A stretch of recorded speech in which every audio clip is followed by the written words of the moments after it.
love Russia. I've been going there since '93 and made a lot of friends there, a lot of politician friends.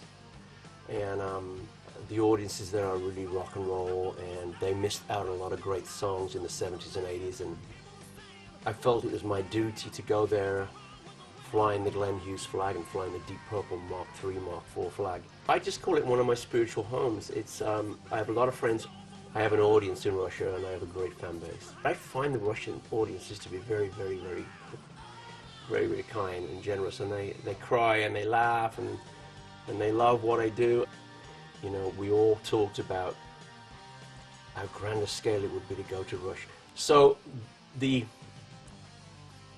greatness and the pomposity and the grandiosity of that group is such a big thing in Russia, as big as Led Zeppelin. And you know, the idea of to play the Mark III and Mark IV songs, which Deep Purple, the current Deep Purple, don't do.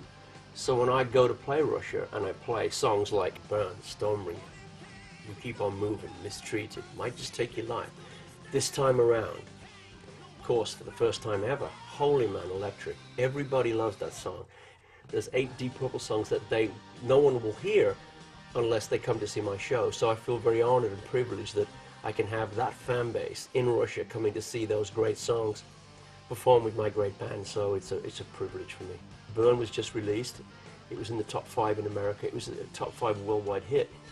California Jam after Woodstock was probably the biggest occasion in rock music. We headlined the show. 250,000 tickets were sold, but there's about 150,000 people that jumped over the fence.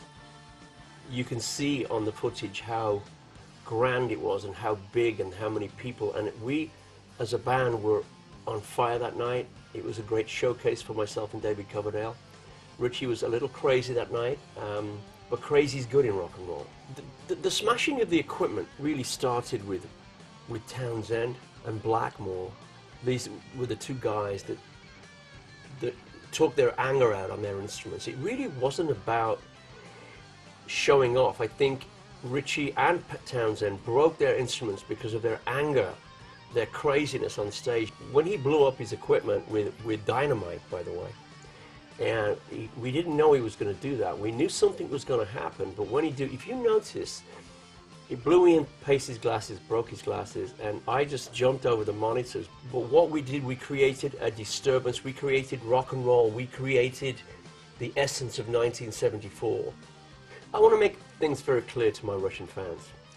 Because Mark III is not touring at the moment, and Mark IV because Tommy's gone, I feel it's appropriate to play to Russia the songs that kids grew up listening to, or they couldn't grow up listening to because they're banned in Russia.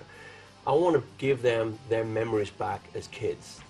A lot of my fans in Russia want to hear these great, great classic songs. Now listen, if you want to hear them, you got to come and see the Glenn Hughes show, because all these classic songs I've spoken about, all these great songs are written and going to be played in Russia. I have a new album called First Underground Nuclear Kitchen, so I'll be doing Love Communion, of course big classic songs like Soul Mover. It's now time to press the button, the big Glenn Hughes button, and press all the cylinders. I want everyone to come and see this great show. And I'm singing better than I've ever sung in my entire life, and I just want to share this with you. So if you want to come along and see a great rock show with the voice of rock, come on down. Privyet, Mr. Medvedev. Hope to see you there.